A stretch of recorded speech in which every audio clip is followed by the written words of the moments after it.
ডাঙৰীয়া উপস্থিত ডক্টৰ পৰাগ বৰ্মন ছাৰ উপস্থিত সকলো শিক্ষাগুৰুসকল আমাৰ মাজত উপস্থিত সদৌখন ছাত্ৰ সন্থাৰ সমূহ কেন্দ্ৰীয় নেতৃবৃন্দ উপস্থিত সদৌখন গোৰ্খা ছাত্ৰ সন্থাৰ নেতৃবৃন্দ উপস্থিত মৰমৰ ছাত্ৰ ছাত্ৰীসকল আৰু শুভাকাংক্ষীসকল সকলোলৈকে সদৌখন গোৰ্খা ছাত্ৰ সন্থাৰ তৰফৰ পৰা আজিৰ এই পবিত্ৰ ক্ষণত সংগ্ৰামী অভিনন্দন জ্ঞাপন কৰিব বিচাৰিছোঁ।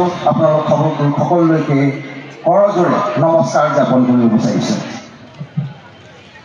প্ৰথমতে ছাত্ৰ একতা সভাক মই অন্তৰাত্মাৰ পৰা ধন্যবাদ জ্ঞাপন কৰিব বিচাৰিছোঁ। তেখেতসকলে কাৰ্যসূচীত আমাক অতিথি হিচাপে মাতি আমাক নথৈ আনন্দ প্ৰদান কৰিছে আৰু নিজৰ দায়বদ্ধতাত আৰু এখোজ ওপৰত আমাক দায়বদ্ধ কৰি তোলাত তেখেতসকলে অৰিহণা যোগাইছে। আজিৰ সমাজক শক্তিশালী ৰূপে নিৰ্মাণ কৰিবলৈ সকলো জাতি জনগোষ্ঠীৰ মাজত ভাতৃত্ববোধেৰে অসমখনক আগুৱাই নিবলৈ এই ধৰণৰ কাৰ্যসূচীসমূহে নিশ্চয় ডাঙৰ ভূমিকা পালন কৰিব বুলি মই অনুভৱ কৰোঁ। আপোনালোক সকলোকে দুই কথা ৰাখিব বিচাৰিছোঁ। বিশেষকৈ ছাত্ৰ ছাত্ৰীসকলক আপোনালোকে বিশ্ববিদ্যালয় সপ্তাহ পালন কৰিলে। বিশ্ববিদ্যালয় সপ্তাহত কোনে অংশগ্ৰহণ কৰিলে এবাৰ চাব বিচাৰিছোঁ। হাত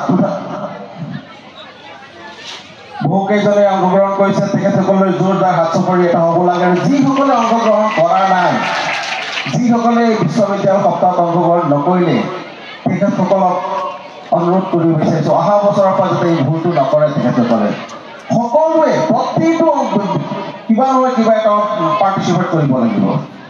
কাৰণ এই যে বিশ্ববিদ্যালয় সপ্তাহ যে আমি যে আয়োজন কৰোঁ, এনে গতানুগতিক কথা নহয়। ইয়াৰ মাজেদি সমাজ জীৱনৰ বহুখিনি ভৱিষ্যত আপোনালোকৰ নিৰ্ভৰ কৰে। ইয়াত বিশ্ববিদ্যালয়ত আপোনালোক পঢ়ি আছে, বিভিন্ন জাতি জনগোষ্ঠীৰ ছাত্ৰ ছাত্ৰী পাইছে, বিভিন্ন প্ৰকাৰৰ বন্ধু বান্ধৱীবিলাক পাইছে, বিভিন্ন কেৰেক্টাৰিষ্টিক্সৰ মানুহবিলাকৰ লগত সংঘবদ্ধভাৱে আপোনালোকে কাম কৰে, এটা মিছন কমপ্লিট কৰে, বিভিন্ন স্পৰ্টছত পাৰ্টিচিপেট কৰি ইজনৰ সিজনৰ লগত ভাৱৰ আদান প্ৰদান হয়, তেতিয়া আপোনালোকে মানুহ চিনাকি হোৱাত, মানুহৰ লগত পৰিচয় হোৱাত ডাঙৰ ভূমিকা পালন কৰে। যিটো ভূমিকাই, যিটো অভিজ্ঞতাই ভৱিষ্যত দিনবিলাকক আপোনালোকক চিভিল ছ'চাইটি এটা নিৰ্মাণ কৰাত যথেষ্ট শক্তিশালী ভূমিকা পালন কৰিব পাৰে। গতিকে মই অনুৰোধ কৰিব বিচাৰিছোঁ সকলো ছাত্ৰ ছাত্ৰীকে অহা দিনবিলাকত আপোনালোকে বিশ্ববিদ্যালয়ত অনুষ্ঠিত সকলো কাৰ্যসূচীতে উলহ মালেৰে অংশগ্ৰহণ কৰিব। বিশ্ববিদ্যালয়ত পঢ়ি থকা দিনটোৱে আমাৰ প্ৰেক্টিকেল দিন। এই দিনবিলাকত আমি যিখিনি শিকিম, এইখিনি বস্তুৱে অনাগত দিনবিলাকত বহুত কামত লাগিব আমাক। কাৰণ তাৰ পাছত আমি আমাৰ ব্যক্তিগত জীৱনত ব্যস্ত হৈ পৰিম বিশ্ববিদ্যালয়ৰ পৰা ওলোৱাৰ পাছত। তাৰ পাছত আমাৰ লগত সময় নাথাকিব। আমি বিভিন্ন ধৰণৰ মানুহৰ লগত লগ পোৱা, তেখেতসকলৰ লগত আলাপ আলোচনা কৰা, কথা পতাৰ পৰা সময় নোহোৱাই হৈ পৰিব আমাৰ। সেই গতিকে আজি এই বিশ্ববিদ্যালয়ত কৰা দিনবিলাকতে আপোনালোকে বহু কথাবিলাক আয়ত্ব কৰিব লাগিব। এতিয়া ফিলিংছ হয়, প্ৰয়োজন নাই, মোৰ বান্ধৱী আছে, মোৰ বেষ্ট ফ্ৰেণ্ড এজনী আছে বা বেষ্ট ফ্ৰেণ্ড এজন আছে, গতিকে বেলেগ বন্ধু বান্ধৱীৰ প্ৰয়োজন নাই নিচিনা ফিল এটা হয় এইটো সময়ত। কিন্তু যেতিয়া আপোনাক পৃথিৱীত এই বিশ্বত যেতিয়া আপুনি কম্পিটিশ্যন কৰিবলৈ যাব, তেতিয়া আপুনি গম পাব যে বিভিন্ন প্ৰকাৰৰ মানুহ আছে পৃথিৱীত। কাক কেনেকৈ টেকেল কৰিম, কোন মানুহৰ চৰিত্ৰ কেনেকুৱা চৰিত্ৰৰ মানুহক কি ধৰণে কথা পাই কেনে টেকেল কৰিব লাগিব, এইবিলাকৰ অনভিজ্ঞ হৈ পৰিব আমি। এই গোটেইখিনিৰ অভিজ্ঞতাটো যদি আমি আয়ত্ব কৰিব লাগে, এই বিশ্ববিদ্যালয়ত থকা প্ৰতিজন ছাত্ৰ ছাত্ৰী ইজনে সিজনৰ লগত কথা পাতি, বন্ধুত্ব কৰি, ইজনে সিজনক জানি শুনি যদি আগবাঢ়ে, ইন ফিউচাৰ আপোনালোকৰ কেতিয়াও সমস্যা নহয়। এই কথাটো আপোনাক কৈ থলো। এই কথাটো এতিয়া আপোনালোকে ফিল নকৰিব পাৰিব, কিন্তু কোৱা আমাৰ প্ৰয়োজন। আমি এই কথাটো আমি এতিয়া ফিল কৰি আছো। এইটো আমাৰ এক্সপিৰিয়েঞ্চ। গতিকে আমাৰ এক্সপিৰিয়েঞ্চটো আপোনালোকক ক'লো যে এই কলেজৰ দিনবিলাকতে বহুতখিনি কথা আমি শিকি ল'ব লাগিব। তাৰ পাছত আমাৰ লগত সময় নাথাকিব।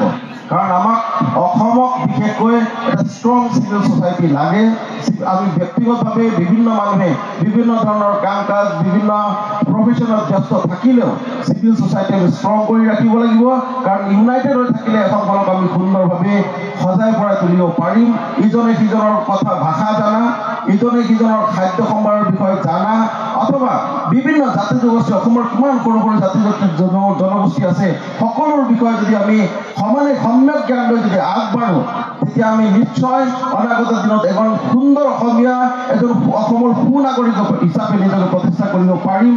আপোনালোকে জানেই যে এতিয়াও আমি কেতিয়াবা ভাবোঁ অসমৰ চিভিল ছ'চাইটিত বিভিন্ন নেতৃত্বৰ মাজত ইউনিটি নাই। এই কথাটো আমি সদায় ফিল কৰোঁ। আমাৰ যদি চিভিল ছ'চাইটিৰ মানুহ কোনোবা এজনে এটা ভাষাত এক প্ৰকাৰৰ বক্তব্য দিয়ে, আন এজনে বেলেগ প্ৰকাৰৰ বক্তব্য দিয়ে। আমি কেতিয়াবা ফিল কৰোঁ কেলে তেখেতসকলৰ মাজত ইউনিটি নাই, ইউনাইটেডলি কেলে কথাবিলাক ক'ব নোৱাৰে, একেটা মঞ্চত বহি কিয় ক'ব নোৱাৰে। আমি তেখেতসকলক আমি দোষাৰোপ কৰি আছোঁ আজিৰ ডেটত। কিন্তু কালি ডেটত সেই পজিশ্যনত আপোনালোক গৈ পাব, কাৰণ আপোনালোকেই হৈছে বিশ্ববিদ্যালয়ৰ ছাত্ৰ ছাত্ৰী। অসমৰ গাঁও ভূঞে থকা ছাত্ৰ ছাত্ৰীবিলাকৰ মাজৰ পৰা আপোনালোক বেষ্ট ষ্টুডেণ্ট, বেষ্ট প্ৰডাক্ট।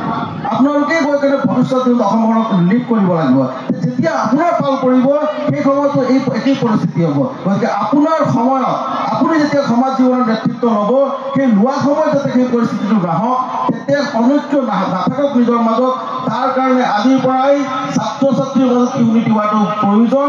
আৰু আপোনালোকসকলে নিজৰ মাজত সুন্দৰ এটি ভাতৃত্ববোধেৰে আলাপ আলোচনাৰে বিভিন্ন কাৰ্যসূচীত পাৰ্টিচিপেশ্যন কৰি অথবা বিভিন্ন সাংস্কৃতিক কাৰ্যসূচীৰ মাজেদি এটি ধুনীয়া ইউনিটি গঢ়ি তুলিব বুলি আমি বিশ্বাস কৰিছোঁ। আৰু ভট্টদেৱ বিশ্ববিদ্যালয়ৰ মাননীয় উপাচাৰ্য ছাৰ আমাৰ তেজপুৰ বিশ্ববিদ্যালয়ৰ পৰা অহা, তেজপুৰ বিশ্ববিদ্যালয়ত তেখেতক আমি পাইছিলোঁ আগতে, আমাৰ কাৰ্যসূচীত তেখেতে অংশগ্ৰহণো কৰিছিলে। তেখেতক ইয়াত পাই আমি নথৈ আনন্দিত হৈছোঁ। আমি আশা ৰাখিছোঁ ভৱিষ্যত দিনবিলাকতো ভট্টদেৱ বিশ্ববিদ্যালয়ৰ উন্নতিৰ কাৰণে, ভট্টদেৱ বিশ্ববিদ্যালয়ক সুন্দৰ কৰি তুলিবৰ কাৰণে সদৌ সংঘৰ্ষ ছাত্ৰ সন্থাৰ পৰা প্ৰয়োজনীয় যিখিনি সহযোগ, যিখিনি কৰ্ম, যিখিনি দায়িত্ব আমাৰ থাকিব, সেই আমি নিষ্ঠা সহকাৰে পালন কৰিম বুলি আশ্বাস দি মোৰ বক্তব্যতে সামৰণি মাৰি বিচাৰিছোঁ। ধন্যবাদ। জয় আই অসম।